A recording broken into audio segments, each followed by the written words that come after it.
Selamat datang di video yang akan mengungkap 13 perintah Balamin atau yang dikenal dengan Cilaka 13. Bersiaplah untuk mengetahui rahasia yang mengancam dunia kita.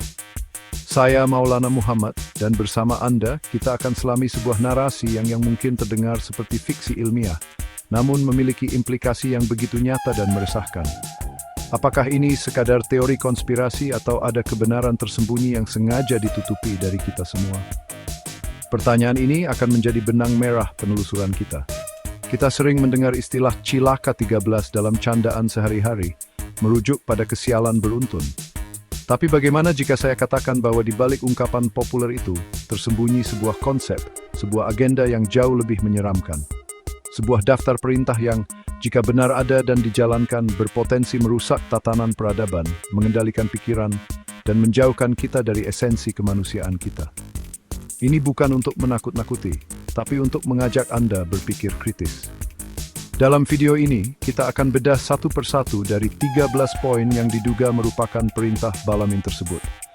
Kita akan mencoba melihat dari berbagai sudut pandang, mempertanyakan validitasnya, dan merenungkan dampaknya jika hal-hal ini benar-benar terjadi atau sedang terjadi di sekitar kita.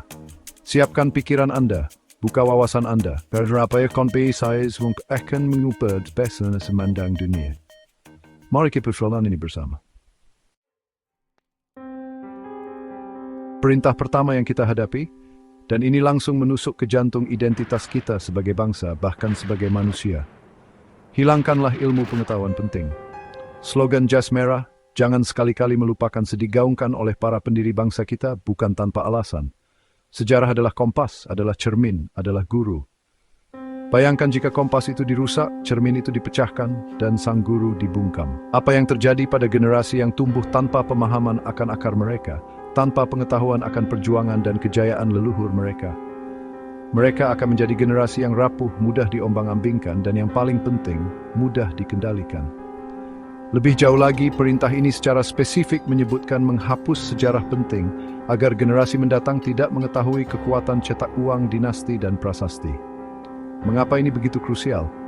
Karena pengetahuan tentang sistem moneter kuno, tentang bagaimana peradaban terdahulu mengelola kekayaan dan kekuasaan bisa jadi membuka mata kita terhadap sistem yang ada sekarang. Apakah ada yang disembunyikan dari kita tentang bagaimana ekonomi global bekerja? Apakah pemahaman sejarah finansial masa lalu bisa memberikan kita kunci untuk memahami manipulasi ekonomi di masa kini? Ini bukan sekadar catatan usang, ini adalah tentang kekuasaan. Ketika sejarah dipenggal, ketika narasi masa lalu dimanipulasi atau bahkan dihilangkan sama sekali, kita kehilangan pijakan. Generasi muda tidak akan tahu dari mana mereka berasal, apa potensi sesungguhnya dari bangsa ini, dan bagaimana cara menghadapi tantangan masa depan dengan kebijaksanaan masa lalu. Mereka akan menjadi konsumen pasif dari narasi yang disodorkan kepada mereka, tanpa kemampuan untuk memfilter atau mempertanyakan. Sebuah bangsa tanpa sejarah adalah seperti pohon tanpa akar.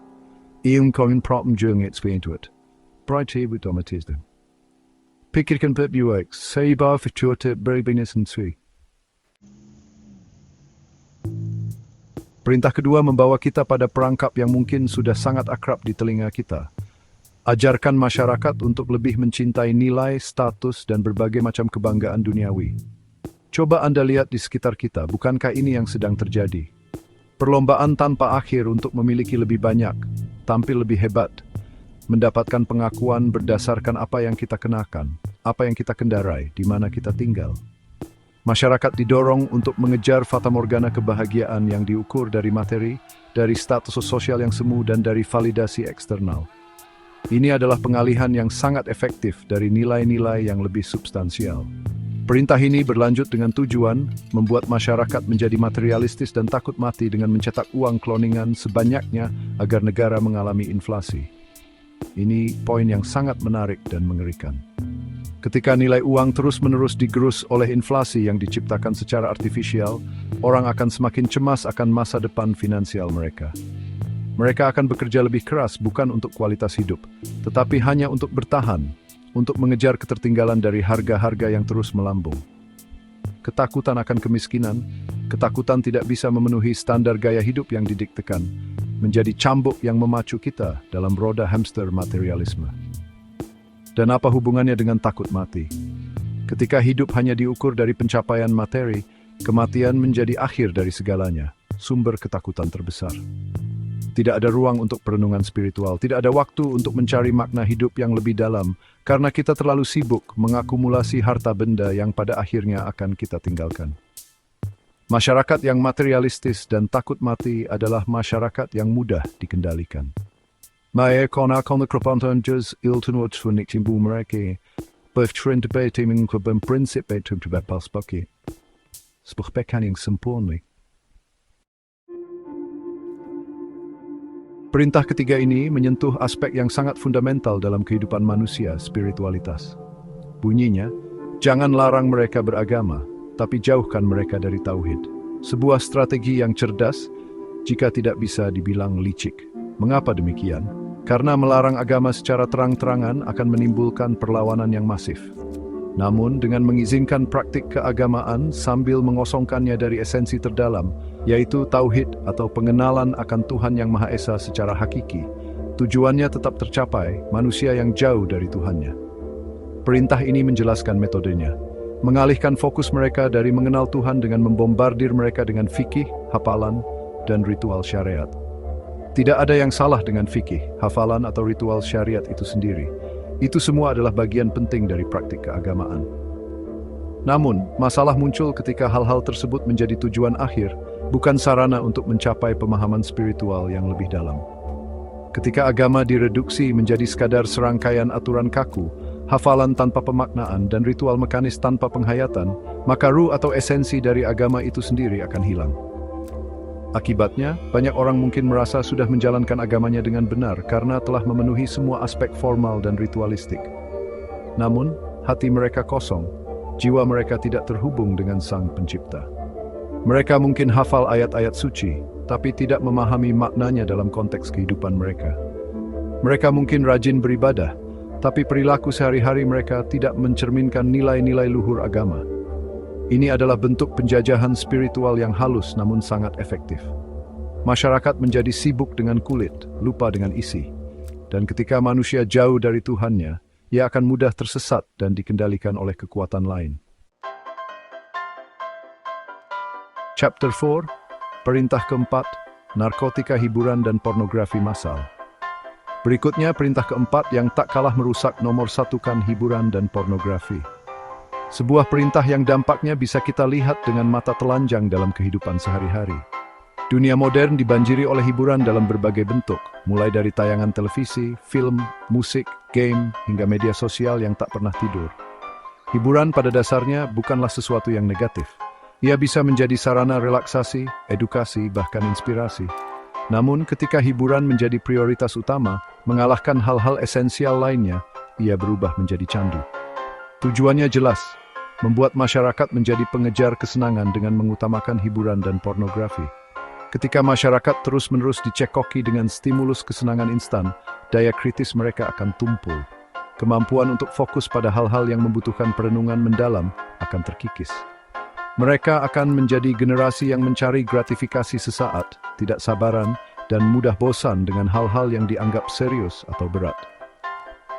Pornografi, sebagai bentuk hiburan ekstrem, memiliki daya rusak yang lebih parah lagi, merendahkan martabat manusia dan mengaburkan batasan moral. Masyarakat yang kecanduan hiburan dan pornografi adalah masyarakat yang mudah dialihkan perhatiannya dari isu-isu penting. Mereka terlalu sibuk mencari dosis kesenangan berikutnya, sehingga tidak punya waktu atau energi untuk memikirkan masalah sosial, politik, atau bahkan masalah pribadi mereka secara mendalam. Pikiran mereka terpenjara dalam siklus stimulus-respons yang dangkal. Ini adalah cara efektif untuk melumpuhkan potensi intelektual dan spiritual sebuah bangsa, menjadikannya pasif dan mudah dimanipulasi. Setsujuin knowing. Serobis possible wisdom is that pibori, bamit sartus dan lebih jakit. Chapter 5, Perintah kelima memutus akar peradaban agung masa lalu. Perintah kelima ini membawa kita kembali ke tema sejarah, namun dengan fokus yang lebih spesifik. Hancurkan dan tutupi semua peradaban lama.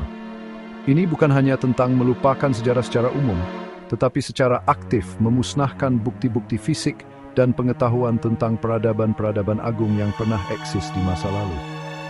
Mengapa ada pihak yang ingin melakukan ini? Jawabannya terletak pada lanjutan perintah tersebut, menutupi bukti dan pengetahuan bahwa masa lalu seperti kejayaan Nusantara sangat modern. Bayangkan jika kita mengetahui bahwa leluhur kita, jauh sebelum era yang kita sebut modern, telah mencapai tingkat peradaban yang sangat tinggi, dengan teknologi, kearifan, dan sistem sosial yang mungkin melampaui apa yang kita miliki saat ini. Pengetahuan ini akan membangkitkan rasa bangga, kepercayaan diri, dan yang terpenting, inspirasi. Kita akan menyadari bahwa kita adalah pewaris dari sebuah warisan besar, dan kita memiliki potensi untuk mencapai kejayaan serupa atau bahkan lebih. Ini tentu akan mengganggu narasi bahwa kita adalah bangsa yang berkembang dan selalu membutuhkan bantuan atau arahan dari pihak luar. Dengan menghancurkan artefak, memutarbalikkan interpretasi sejarah, dan menekan penelitian yang mengungkap kebenaran tentang peradaban lama, generasi sekarang dan mendatang akan tumbuh dengan pandangan yang sempit tentang masa lalu.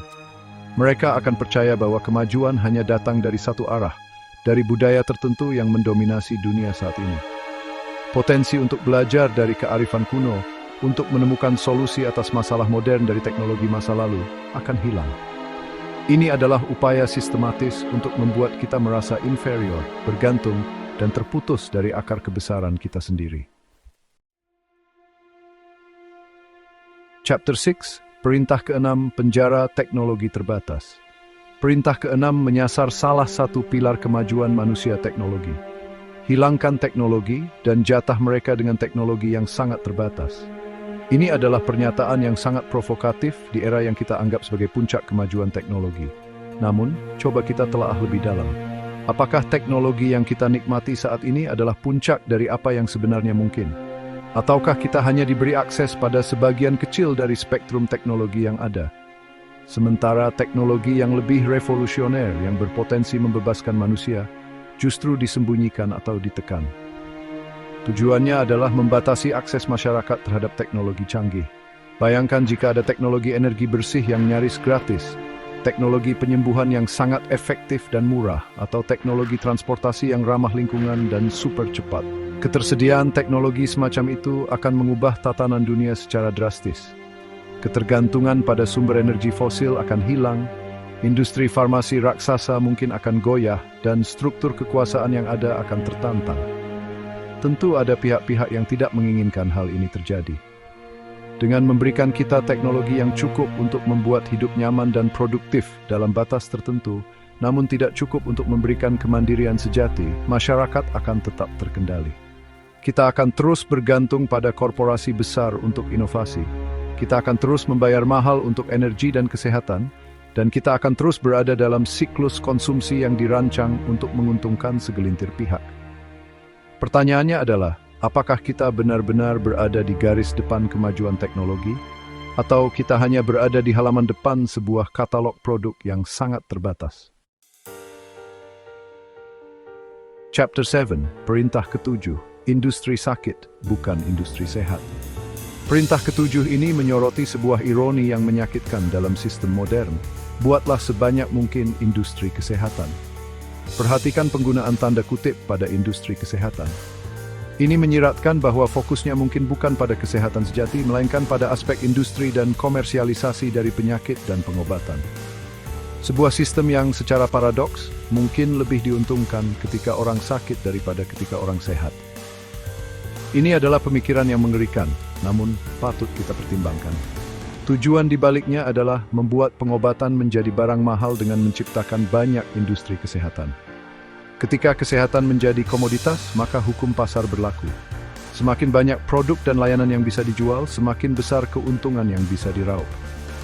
Munculnya berbagai macam spesialisasi, obat-obatan paten dengan harga selangit, prosedur medis yang rumit dan mahal. Semuanya berkontribusi pada pembengkakan biaya kesehatan. Akibatnya, akses terhadap pengobatan berkualitas menjadi hak istimewa bagi mereka yang mampu, bukan hak dasar bagi semua orang. Apakah sistem ini benar-benar dirancang untuk membuat kita sehat atau untuk mengelola penyakit kita seumur hidup? Apakah fokusnya pada pencegahan dan penyembuhan akar masalah atau hanya pada penanganan gejala? Ketika industri farmasi dan rumah sakit menjadi entitas bisnis raksasa dengan target profit, ada potensi konflik kepentingan yang sangat besar. Kesehatan masyarakat bisa jadi terkorbankan demi keuntungan finansial. Kita dipaksa untuk bertanya, apakah industri kesehatan modern benar-benar melayani kita, atau kita yang melayani industri tersebut? Chapter 8, Perintah ke-8, Pembungkaman Sang Pembaharu. Perintah ke-8 ini terdengar sangat kejam dan langsung mengarah pada tindakan represif. Bunuhlah mereka yang mencoba mengembalikan atau memunculkan kembali kejayaan dan teknologi para leluhur. Ini adalah perintah yang mengindikasikan adanya sebuah kekuatan yang sangat ingin mempertahankan status quo, yang merasa terancam oleh kebangkitan kesadaran akan potensi masa lalu dan upaya untuk merevitalisasinya. Mereka yang berani menggali kebenaran, yang berani menantang narasi dominan, dianggap sebagai musuh. Mengapa harus ada upaya untuk menghilangkan orang-orang yang berusaha mengembalikan kejayaan dan teknologi leluhur? Karena kembalinya pengetahuan dan teknologi tersebut dapat mengganggu tatanan yang sudah mapan.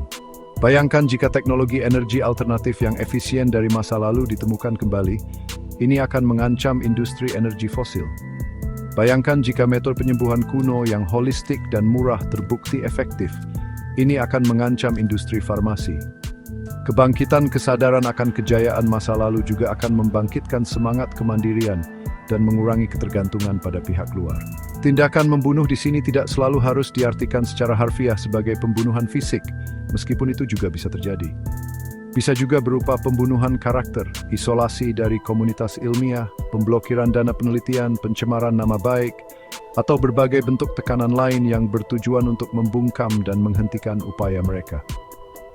Sejarah mencatat banyak ilmuwan, penemu, dan pemikir yang karyanya ditekan atau diabaikan karena dianggap terlalu revolusioner atau mengancam kepentingan tertentu. Ini adalah pertarungan antara mereka yang ingin menjaga rahasia dan mereka yang berjuang untuk mengungkapnya. Chapter 9, Perintah ke-9, Pelemahan terselubung lewat kesehatan. Perintah ke-9 ini sungguh mengerikan karena menggunakan kedok kebaikan untuk tujuan yang merusak. Turunkanlah kekebalan tubuh dan sel-sel otak mereka dengan kamuflase kesehatan. Ini adalah bentuk serangan yang paling berbahaya karena datang dari arah yang tidak kita curigai, bahkan dari sesuatu yang kita anggap bermanfaat. Bagaimana mungkin sesuatu yang bertujuan untuk meningkatkan kesehatan justru digunakan untuk melemahkan kita? Ini adalah pertanyaan yang membutuhkan keberanian untuk dijawab. Metode yang disebutkan adalah menggunakan vaksin, obat imunisasi, makanan, dan minuman kimia untuk menurunkan kekebalan tubuh dan sel-sel otak. Pernyataan ini pasti akan menimbulkan kontroversi besar, karena vaksin dan obat-obatan modern dianggap sebagai pilar kesehatan masyarakat. Namun, perintah ini mengajak kita untuk berpikir kritis. Apakah semua yang disajikan sebagai kemajuan medis benar-benar aman dan bermanfaat dalam jangka panjang? Apakah ada potensi efek samping yang disembunyikan atau diremehkan? Bagaimana dengan makanan dan minuman olahan yang penuh dengan bahan kimia, pengawet, pewarna, dan pemanis buatan? Tujuannya jelas, masyarakat yang lemah secara fisik dan mental akan lebih mudah dikendalikan. Orang yang sering sakit, yang daya tahan tubuhnya rendah, yang kemampuan kognitifnya menurun, tidak akan memiliki energi atau kapasitas untuk berpikir kritis, melawan, atau memperjuangkan hak-haknya. Mereka akan menjadi konsumen pasif dari produk-produk farmasi dan makanan olahan, terus-menerus bergantung pada sistem yang mungkin justru berkontribusi pada pelemahan mereka. Ini adalah strategi jangka panjang untuk menciptakan populasi yang tunduk dan tidak berdaya. Sekali lagi, in poets came tosh of midis the vebinis subranskable to seeing spes kritis. Perintah ke-10 mengarah pada manipulasi emosi dan perilaku sosial. Sebarkan tayangan yang mengajarkan untuk mengungkapkan kemarahan, kebencian, dan kesedihan. Ini bukan hanya tentang menayangkan konten negatif, tetapi secara aktif mengajarkan bagaimana cara mengekspresikan emosi destruktif ini secara gamblang dan berlebihan. Coba perhatikan media di sekitar kita, mulai dari berita, sinetron, reality show, hingga konten di media sosial. Seberapa sering kita melihat drama, konflik, kemarahan yang meledak-ledak, dan kesedihan yang dipertontonkan. Tujuannya adalah menyebarkan tayangan yang mengajarkan ekspresi wajah yang sangat jelas untuk kemarahan, kebencian, dan kesedihan. Ketika ekspresi negatif ini terus-menerus dinormalisasi dan bahkan diagungkan melalui media, Masyarakat secara tidak sadar akan mengadopsinya sebagai cara yang wajar untuk merespons situasi. Ruang untuk dialog yang tenang, empati, dan solusi damai akan semakin menyempit. Masyarakat akan menjadi lebih reaktif, mudah terprovokasi, dan terjebak dalam siklus kemarahan dan kebencian. Lingkungan sosial yang dipenuhi dengan ekspresi negatif akan menciptakan atmosfer yang toksik. Kepercayaan antar individu akan terkikis, polarisasi akan meningkat, dan solidaritas sosial akan melemah. Orang akan lebih mudah diadu domba, lebih sulit untuk bersatu demi tujuan bersama. Ini adalah cara yang efektif untuk memecah belah masyarakat dari dalam, membuatnya sibuk dengan konflik internal, sehingga tidak menyadari agenda yang lebih besar yang sedang berjalan. Pertanyaannya, apakah kita sudah menjadi korban dari pendidikan emosi negatif ini tanpa kita sadari? Perintah ke-11 kembali menyerang kesehatan fisik kita melalui apa yang kita konsumsi. Sebarkan makanan yang mengandung pengawet dan siap saji. Di era modern yang serba cepat ini, makanan instan dan siap saji telah menjadi bagian tak terpisahkan dari gaya hidup banyak orang. Kemudahan dan kepraktisan yang ditawarkan seringkali membuat kita lupa untuk bertanya tentang apa sebenarnya yang terkandung di dalamnya. Perintah ini menyoroti bahaya tersembunyi di balik kenyamanan tersebut. Tujuannya adalah menyebarkan makanan yang mengandung pengawet dan siap saji untuk merusak sel tubuh. Makanan yang diproses secara berlebihan, yang syarat dengan bahan pengawet, pewarna buatan, pemanis artifisial, lemak trans, dan berbagai zat kimia lainnya, mungkin terlihat menarik dan terasa lezat, namun dalam jangka panjang dapat memberikan dampak buruk bagi kesehatan sel-sel tubuh kita. Sel adalah unit dasar kehidupan. Jika sel-sel kita rusak, maka fungsi organ dan sistem tubuh secara keseluruhan akan terganggu. Ini adalah serangan dari dalam yang berlangsung secara perlahan namun pasti.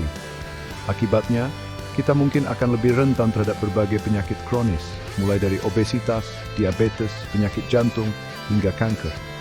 Energi kita menurun, kemampuan berpikir kita terganggu, dan kualitas hidup kita secara keseluruhan merosot. Kita menjadi bergantung pada obat-obatan untuk mengatasi gejala penyakit yang mungkin disebabkan oleh pola makan yang salah. Ini adalah siklus yang menguntungkan industri makanan olahan dan industri farmasi, namun merugikan kesehatan masyarakat. Sudah saatnya kita lebih sadar dan selektif terhadap apa yang masuk ke dalam tubuh kita. Perintah ke-12 mengarahkan kita pada isu lingkungan dan sumber daya energi. Tingkatkan kendaraan atau fasilitas pengadaan energi dengan bahan bakar fosil. Di tengah meningkatnya kesadaran akan perubahan iklim dan kerusakan lingkungan, perintah ini terdengar seperti sebuah sabotas terhadap masa depan planet kita. Ketergantungan pada bahan bakar fosil seperti minyak bumi, batu bara, dan gas alam telah menjadi tulang punggung peradaban industri selama lebih dari 1 abad. Namun, dampak negatifnya semakin tak terbantahkan. Tujuannya adalah meningkatkan penggunaan bahan bakar fosil untuk merusak alam dan tubuh manusia karena residu pembakaran. Pembakaran bahan bakar fosil melepaskan gas rumah kaca yang menyebabkan pemanasan global, polusi udara yang merusak sistem pernapasan, dan pencemaran lingkungan yang mengancam keanekaragaman hayati. Residu pembakaran berupa partikel halus dan zat kimia berbahaya dapat masuk ke dalam tubuh manusia, menyebabkan berbagai masalah kesehatan. Ini adalah kerusakan ganda, merusak planet sebagai rumah kita, dan merusak tubuh kita secara langsung. Dengan terus mendorong ketergantungan pada energi fosil, kemajuan menuju sumber energi alternatif yang lebih bersih dan berkelanjutan akan terhambat. Pihak-pihak yang diuntungkan dari industri fosil akan terus mempertahankan dominasinya, meskipun harus mengorbankan kesehatan planet dan umat manusia. Ini adalah pilihan sadar untuk memprioritaskan keuntungan jangka pendek di atas keberlanjutan jangka panjang. Kita sebagai individu dan masyarakat perlu bertanya, apakah kita akan terus menjadi bagian dari masalah ini, atau kita akan mendorong perubahan menuju masa depan energi yang lebih baik? Perintah terakhir yang ke-13 kembali lagi ke isu sejarah dan identitas dengan sentuhan yang sangat spesifik dan relevan bagi kita di Indonesia. Tutup semua berita tentang Lemuria. Lemuria, sebuah nama yang sering dikaitkan dengan peradaban kuno yang hilang, yang menurut beberapa teori berpusat di wilayah Nusantara. Perintah ini menyiratkan adanya upaya aktif untuk menekan informasi atau penelitian yang berkaitan dengan potensi keberadaan peradaban maju di tanah air kita di masa lampau. Tujuannya adalah menutupi berita tentang kejayaan Indonesia dan Nusantara dan menggantinya dengan berita tentang Atlantis. Mengapa Atlantis lebih dipromosikan sementara Lemuria atau potensi peradaban Nusantara kuno justru ditutupi? Bisa jadi ini adalah bagian dari strategi yang lebih besar untuk mengarahkan perhatian dunia, termasuk perhatian kita sendiri, ke narasi peradaban kuno yang lokasinya jauh dari wilayah kita. Dengan demikian, potensi bahwa Nusantara adalah salah satu pusat peradaban dunia di masa lalu akan terabaikan atau bahkan terlupakan. Jika benar bahwa Nusantara pernah menjadi rumah bagi peradaban Lemuria yang agung, dengan teknologi dan kearifan yang tinggi, maka pengungkapan fakta ini akan mengubah cara pandang kita terhadap sejarah bangsa dan potensi kita di masa depan. Ini akan membangkitkan rasa percaya diri dan kebanggaan nasional yang luar biasa. Sebaliknya, dengan terus-menerus mempopulerkan Atlantis, yang lokasinya masih menjadi perdebatan dan seringkali ditempatkan di luar Nusantara, sementara membungkam Lemuria, kita secara tidak langsung diarahkan untuk mencari akar kebesaran di tempat lain, bukan di tanah sendiri. Ini adalah sebuah kontrol narasi sebuah untuk membentuk persepsi dan identitas. Kita telah menjelajahi 13 perintah yang disebut Cilaka 13. Sebuah narasi yang gelap dan penuh tanda tanya. Apakah ini semua hanyalah imajinasi liar, teori konspirasi tanpa dasar, atau ada serpihan-serpihan kebenaran yang tersembunyi di dalamnya? Saya tidak berada di sini untuk memberikan jawaban pasti kepada Anda. Tujuan saya, Maulana Muhammad, adalah untuk menyajikan informasi, memantik pertanyaan, dan mengajak Anda untuk berpikir secara mandiri dan kritis. Setiap poin yang kita bahas, mulai dari penghapusan sejarah, pemujaan materialisme, pendangkalan agama, hingga pelemahan melalui makanan dan teknologi terbatas, semuanya adalah isu-isu yang, dalam berbagai tingkat, bisa kita rasakan atau amati gejalanya dalam kehidupan modern. Mungkin tidak persis seperti yang digambarkan dalam perintah-perintah ini, tetapi kemiripannya terkadang cukup untuk membuat kita berhenti sejenak dan merenung. Dunia ini kompleks, dan tidak semua hal terlihat seperti apa adanya di permukaan. Ingatlah, ada istilah di bahasa Sunda dengan kalimat, "Haduh cilaka 13 lamun kiomah." Kami meyakini kebenaran ini semua, tetapi kami tidak akan memaksakan kebenaran yang kami yakini kepada Anda.